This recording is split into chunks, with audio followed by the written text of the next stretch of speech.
Welcome, curious minds, to another deep dive. Today we're looking into a really compelling story. Not just a recounting, but more like dissecting a social experiment wrapped in this gripping narrative. It's about Maria and Harrison. Right. Two very different people, from totally opposite backgrounds. Exactly. And they get thrust together, find themselves stranded on this remote island. It's quite the setup. Yeah. And it's really more than just a survival tale. It's a deep look at how, extreme situations can just strip away all those societal layers, shatter how you see yourself, And forge new connections, totally unexpected ones. We'll explore how these two, who seem completely incompatible at first, navigate not just, the physical wilderness, but their own changing identities, too. We've got a really rich story here, full of surprising moments about human nature under pressure. So our mission today is to kind of pull out the key insights, help you understand not just the what happened, but why it matters for how we think about relationships, resilience, identity even. So as we start unpacking this incredible journey, what jumps out at you first about how Maria and Harrison are initially presented? Well, what's immediately striking is just how stark the contrast is. It's almost like archetypal, It feels very deliberate, setting up how much society shapes us. Absolutely. Maria is painted as the picture of success. Yes. Wealthy, delicate, beautiful, super smart, practically famous at school. A golden girl. Yeah. Meticulous, wakes up early, perfectly prepared. You get the picture. And then there's Harrison, the total opposite. Poor, sluggish, sleeps in, rushes his morning, lost in video games until his dad basically pushes him out the door. It establishes this huge gulf between them, socially, behaviorally, like they're living in different universes, but in the same school. And you see that gulf playing out constantly in the school dynamics. Maria's got everyone fawning over her, especially the boys. Right. And her close friendship with Sophia, sharing secrets, gossip, navigating all that social stuff, including Oliver, who's very obviously trying to win her over. And Sophia's right there teasing her about it. Standard high school stuff, really. But on the flip side, Harrison is just an outcast, totally isolated. Yeah, Sophia and her friends openly mock him for being poor. It just reinforces his position on the fringes. He's practically invisible in Maria's world at this point. So into this really rigid social structure, Mr. Wellington drops a bomb. A school trip to an island. The very next morning. Talk about short notice. Yeah. And then this little coincidence happens, almost prophetic. Mm-hmm. Both Maria and Harrison are late for class that day. And Harrison actually bumps into her. Right. And jokingly calls her princess. Look at the first crack in that wall between them. A tiny crack, yeah. But the social defenses go up immediately. Sophia whispers to Maria, scoffing that Harrison's only going because of his dad's money. Ugh. Still reinforcing that class thing, even as their paths are about to collide in a massive way. Then over lunch, the plotting continues. Sophia's telling her friends about Oliver and Maria, saying the island trip is the perfect chance to, push them together. Play matchmaker. Maria sort of smiles, maybe hints she's interested in Oliver, but then she actually, kind of surprisingly, shifts the focus back to the trip itself, the places they'll see. It's subtle but interesting, right? Like she's playing the part, but maybe there's something else stirring there. A bit more depth than just the social games. An early hint, perhaps. Maybe. And it's at this lunch, Maria notices Harrison sitting alone, cutting an apple with a knife. And boom, Miss Alexa, the strict teacher, comes down on him. And knives are forbidden, of course. But that knife, it seems like a small detail, but it actually becomes pretty significant later, doesn't it? Oh, definitely. It foreshadows his practicality, his self-reliance, being prepared in ways others aren't. And naturally, Sophia uses it as ammo, tells Maria to stay away from trouble like Harrison. So it's not just about money, it's about perceived character too. Exactly. Fast forward to the night before, Marie's thanking her parents, Victoria and Edward, for letting her go. Dutiful daughter routine. While Harrison is reluctant, his dad, also named Edward apparently, has to really convince him, stressing what a rare chance it is. So the stage is set. Two totally different people, both kind of dragged into this trip, about to have their lives completely upended. Okay, so they arrive at the island. Mr. Wellington gets them on the bus. The usual social stuff happens. Oliver greets Maria. Sophia teases her again. And Miss Alexa lays down the law. Strict rules. Pool for a bit, back before dinner. The real program, she says, starts tomorrow. This is like the calm before the storm, literally and figuratively. Totally. Maria, Oliver, her friends, they head straight for the pool. Familiar territory, fun time. Well, Harrison just watches from a balcony, still separate, still observing. That isolation is a really strong theme early on. Definitely sets him apart even before they're physically separated. Then comes the big turning point. Sophia rushes over. Yep. Practically drags Maria to this boat party on some local boat nearby. The whole thing is just a setup, right? To get Maria and Oliver together. Maria doesn't want to go at first, but, friends pressure her. Peer pressure wins out. And this is where Maria's world starts to crack. Big time. At the party, she sees Oliver kissing another girl. Secretly. Ouch. That's not just heartbreak. That's like the whole illusion shattering, the superficiality of it all laid bare. Completely. So she's heartbroken, humiliated, turns to leave. And guess who's standing there, watching? Harrison. By the railing, just observing. He actually said something to her about Oliver's behavior. And Maria, all wounded pride, snaps back, tells him to mind his own business, trying to put that wall back up. But the crisis unfolding doesn't care about social walls. Suddenly, school security guards show up. Reports of drugs at the party. Chaos. The rules of the outside world crashing down. And in all the panic, Maria slips, falls into the water. She calls out for Oliver, her expected rescuer. But he just freezes, hesitates, can't jump in. And that's when you see Harrison's true nature shine through. No hesitation. None at all. He just dives in. It's a struggle, but he gets her to a small boat tied to the main one. And then, remember that knife from school, the one he got told off for? Yeah. He uses it, quietly cuts the rope connecting them to the party boat. It's kind of a perfect full circle moment, isn't it? That forbidden item becomes their lifeline. Wow. Marie's totally confused, asks why he's doing it. His reason is purely practical. Avoid the guards, figure it out later. He thinks they can just go back. But fate had other plans. Big plans. Oh, yeah. Within minutes, the main boat is far away. Clouds roll in, the wind picks up. It gets serious fast. Harrison tries the motor. Nothing. No. And then a huge wave hits them. They just cling on for dear life. By morning, they're way out at sea, just carried away. His phone's dead. Her phone. No signal. That terrifying reality hits. Maria lashes out, still thinking about the party boat, angry, regretful, not yet grasping the bigger picture. This is it. Their old lives are officially gone. No tech, no social safety net. Harrison tries to reassure her, offer some hope. And the Maria spots an island in the distance.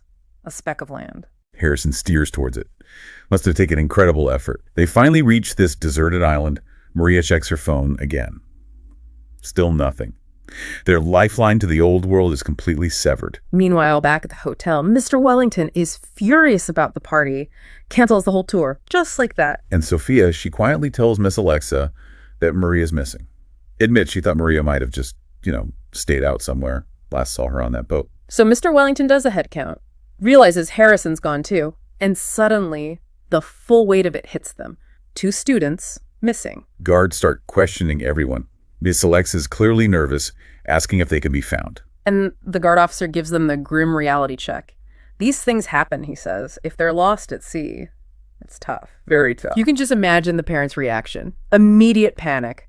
Harrison's father, Edward, rushes to the school, meets Maria's mother, Victoria. Maria's father, also Edward, arrives too. They're all completely distraught. They confront the principal, get no real answers, just leave, angry and terrified. That gap between their controlled lives and this sudden horror, it's immense. Back on the island, Maria and Harrison take their first steps into the wilderness. They find this beautiful waterfall deep in the forest. And Harrison, even then, he notices the beauty.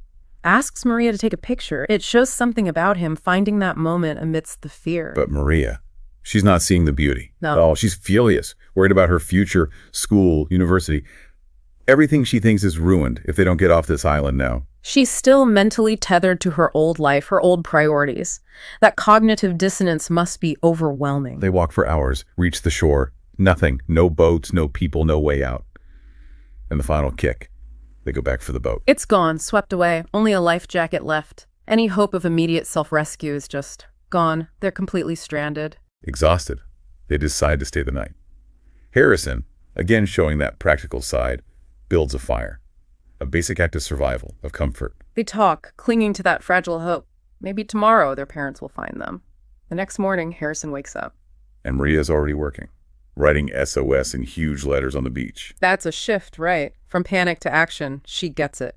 Survival mode is kicking in. She stresses finding clean water. Harrison goes for a swim. Maria just sits there thinking, processing. You can almost see the wheels turning, the old Maria starting to fade. Back in the real world, Mr. Wellington gives the parents an update. Guards are searching. A small boat, probably theirs, has been found. Harrison's dad, Edward, is furious. Wants a professional team. He's losing patience. Mr. Wellington insists the guards are doing their best. Bureaucracy versus desperation. On the island, Maria gets spooked while getting water. Feels like someone's watching her. That primal fear kicking in. Heightened senses. So different from the delicate girl she was. Right. They build a small hut from leaves, another step in adapting. Maria makes the SOS sign even bigger later, hoping for a plane, a boat, anything. They start foraging. Yeah. Eating whatever they can find. Harrison finds bananas. Simple survival. Maria's really struggling with the heat, the sun, physically uncomfortable with this raw existence. But then there's this subtle, really crucial moment. What's that? She's resting in the hut, Harrison's asleep, and Maria just moves closer to him, quietly. He turns in his sleep, his hand rests on her, and she doesn't pull away. She lets it stay. Wow. That's huge, even if it's small. It's incredibly telling. That physical closeness, that lack of aversion, it shows the island is breaking down those old barriers. They're becoming reliant on each other in a fundamental way, vulnerability breeding intimacy. Then the next day, Maria's bathing. Harrison asks for sunscreen. There's a bit more familiarity now. She tells him to go away, trying to maintain some boundary, but he reminds her she asked him to stand guard. Which leads her to admit she still feels like someone else is on the island. That shared fear, it just pulls them closer, doesn't it? Absolutely. Makes them rely on each other even more. But the outside world, it's reaching a different conclusion. Yeah, Maria's mother, Victoria, is just consumed with worry. And the news channels start reporting the search is being called off. They believe Maria and Harrison are likely dead. They're shifting to searching for bodies. It's chilling. The world they left behind is starting to mourn them. Just devastating for the parents. Harrison's father, Edward, is preparing to go home. Maria's sister, Lily, is heartbroken. Victoria's in shock. But Edward comforts her, holds her, tries to keep that hope alive, saying Maria will be found. They're trapped in this awful uncertainty. But they don't give up entirely. The very next morning, Edward and Victoria, with someone named Jack, they get a helicopter. They're going to search themselves. That parental drive, it's incredibly powerful, refusing to accept the official conclusion. Back on the island, it's sunset. Maria tells Harrison how much she misses her parents. A really raw, vulnerable moment. And then Harrison finds it. The human skull, half buried in the sand. Oh my God.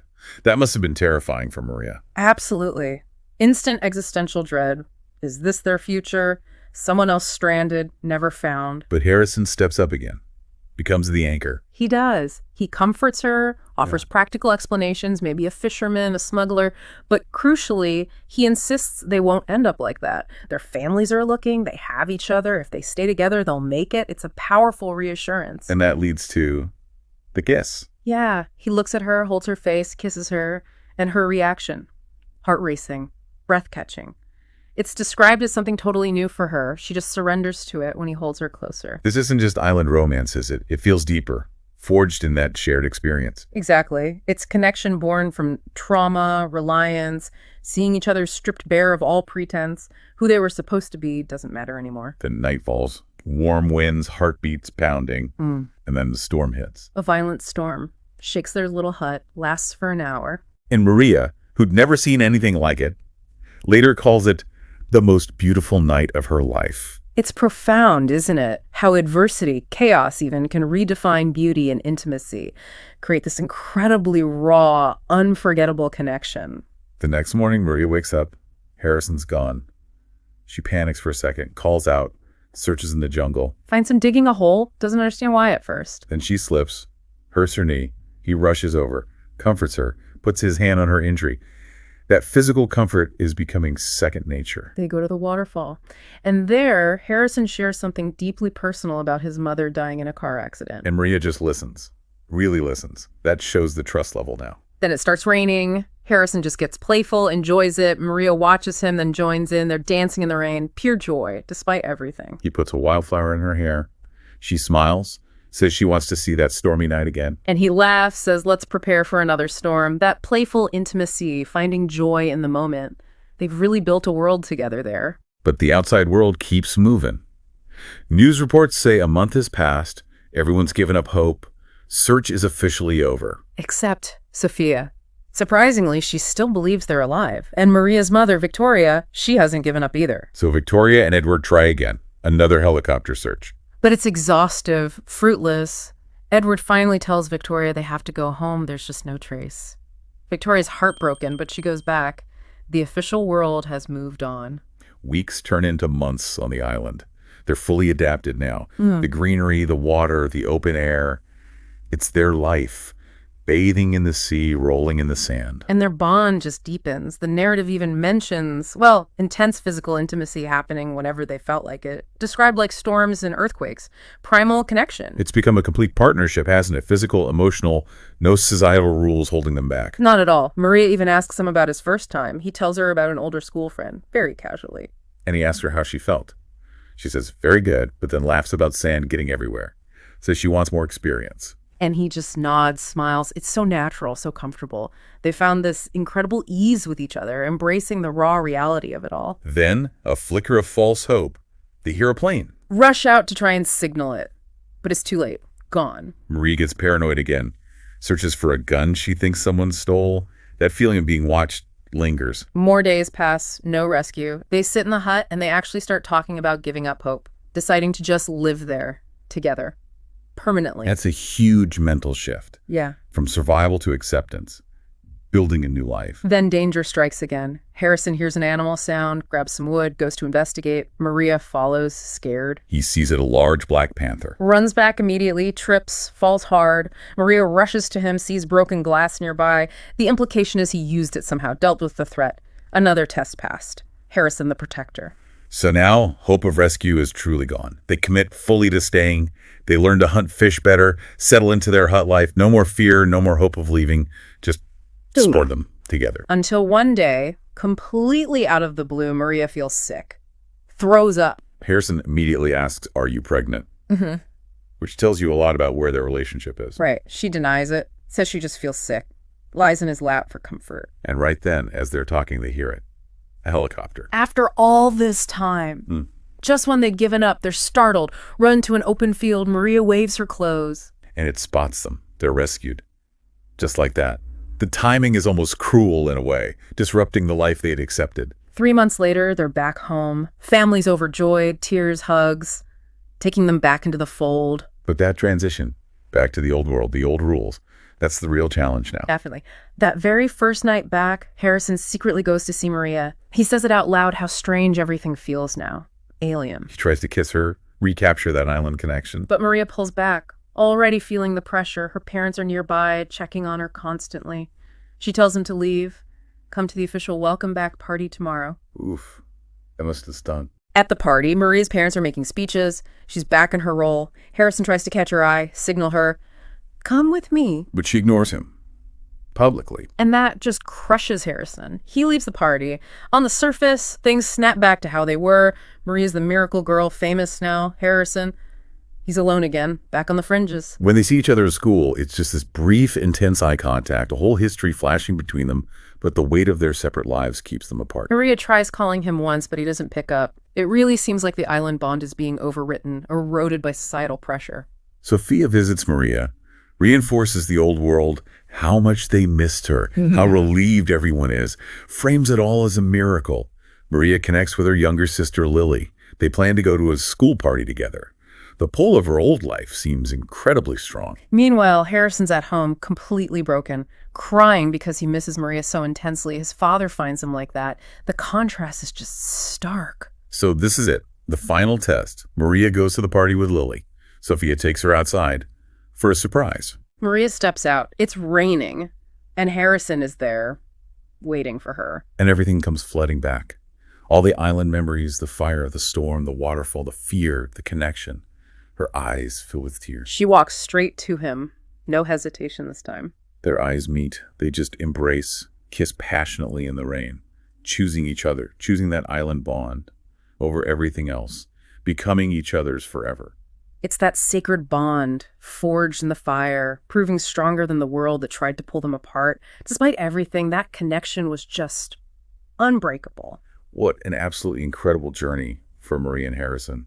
going from such extremes, such different worlds. To this share ordeal that just fundamentally reshaped them both. It really shows how those extreme circumstances can act like a crucible, burning away the superficial. Revealing what's truly essential: resilience, connection. Yeah, the island didn't just test their survival skills, it tested their very identities, their capacity for change, for deep bonding. It forces you to ask, what do we truly value when everything superficial is stripped away? And who are we, really, underneath all the labels and expectations society puts on us? And perhaps more interestingly, who might we become, or who might we discover someone else to be when placed entirely outside of that familiar structure? A really powerful thought to leave you all with.